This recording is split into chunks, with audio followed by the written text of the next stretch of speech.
அப்ப நம்முடைய கிரியைகளுக்கு தக்கதாய் நமக்கு அவர் என்ன பண்றாரு? பலன் அளிக்கின்றார். நல்ல கவனிங்க, நாம நன்மை செய்தால் நன்மையை பெற்றுக் கொள்ளுவோம், தீமை செய்தால் என்ன பெற்றுக் கொள்வோம்?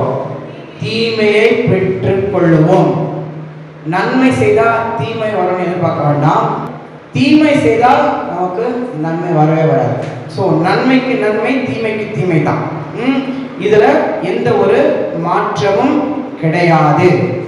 பாருங்க, எந்த கெட்ட பழக்கமும் எனக்கு இருக்கக்கூடாது, எனக்கு எல்லாமே நல்ல பழக்கமாக தான் இருக்கணும் அப்படின்னு நம்ம மைண்ட் செட் பண்ணணும். முதல்ல என்ன செட் பண்ணணும்?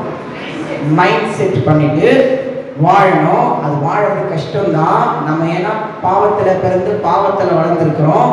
அந்த பாவமானது நம்மை தவறான பழக்க வழக்கங்களுக்கு கொண்டு போகும்.